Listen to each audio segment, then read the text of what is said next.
Oil आप अपने test के अनुसार थोड़ा सा कम या ज़्यादा भी कर सकते हैं। और ऑयल को गर्म होने देते हैं। ऑयल गर्म हो गया है, इसमें 1 टीस्पून राई डाल देते हैं। राई को तड़कने देते हैं। राई तड़कने लगी है, फ्लेम को हमने स्लो कर दिया है। 1 चुटकी हींग, इससे फ्लेवर अच्छा आएगा। 1 टीस्पून उड़द की दाल, थोड़े से करी पत्ते, 2 लाल मिर्च। अब हम सभी चीजों को हल्का सा भून लेते हैं। अब ये तड़का बनके तैयार हो गया है। अब हम फ्लेम को ऑफ कर देते हैं। अब हम तड़के को चटनी में डाल देते हैं और तड़के को मिक्स कर देते हैं। आप देख पा रहे कितनी बढ़िया चटनी बनके तैयार हुई है।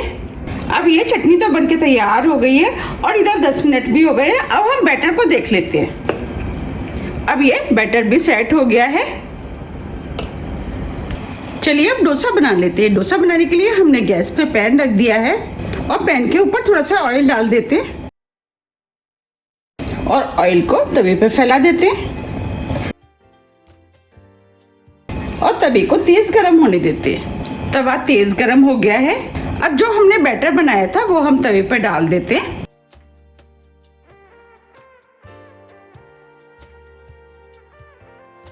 हमें इस तरीके से बैटर को तवे पर डालना है और डोसे को मीडियम हाई फ्लेम पे सिकने देते हैं। आप देख पा रहे हैं डोसे का कलर चेंज हो गया है। अब हम डोसे के ऊपर हल्का सा ऑयल लगा देते हैं जिससे कि ये क्रिस्पी बनके तैयार होगा।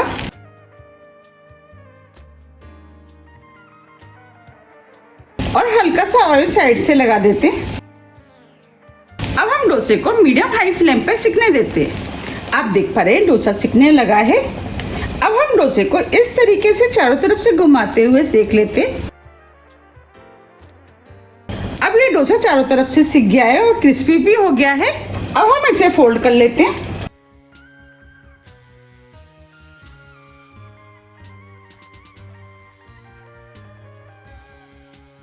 आप देख पा रहे हैं कितना बढ़िया सिका है। अब मैं आपको दिखा भी देती हूँ ये कितना क्रिस्पी बना है।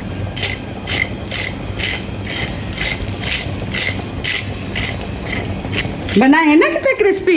अब हम डोसे को प्लेट में निकाल लेते हैं।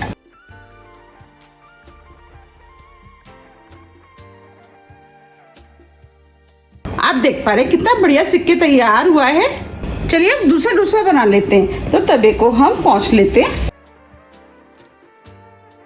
और तवे के ऊपर हल्का सा ऑयल लगा देते हैं। अब बैटर को तवे पे डाल देते हैं।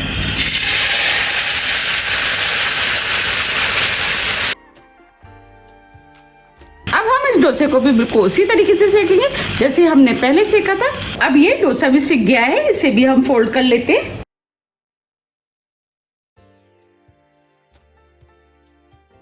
और इसको भी हम प्लेट में निकाल लेते हैं।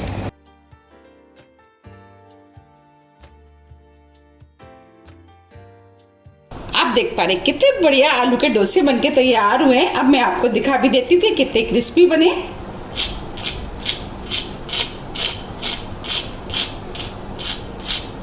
बने हैं ना कितने क्रिस्पी। अब मैं आपको तोड़ के भी दिखा देती हूँ।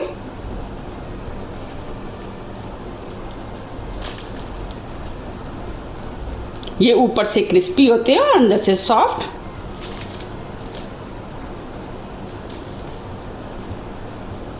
देखिए कितने बढ़िया डोसे बनके तैयार हुए। आप इसे किसी भी नारियल की चटनी के साथ खा सकते हैं। मैंने जो आपको चटनी बना के दिखाई है, अगर आप उसके साथ खाएंगे तो ये खाने में और भी ज़्यादा टेस्टी लगते हैं। देखिए देखते ही हो रही है ना खाने की इच्छा। ये डोसे खाने में बहुत ही ज़्यादा टेस्टी लगते हैं। आप मेरे कहने से एक बार इनको ज़रूर ट्राई कीजिएगा, आपको भी ये बहुत ज़्यादा पसंद आएंगे। और ये देखने में कितने सुंदर लग रहे हैं। जितने ये देखने में सुंदर लग रही है उससे ज़्यादा ये खाने में टेस्टी लगते हैं। अगर आपको मेरी रेसिपी पसंद आ रही है तो रेसिपी को ज़्यादा से ज़्यादा फ्रेंड और फैमिली के साथ शेयर कीजिए और मुझे कमेंट्स करके ये ज़रूर बताइए कि आपके डोसे कैसे बने। मैंने आपको जिस तरीके से बनाना बताया, अगर उस तरीके से आप बनाएंगे तो आपके भी बिल्कुल ऐसे ही बनके तैयार होंगे।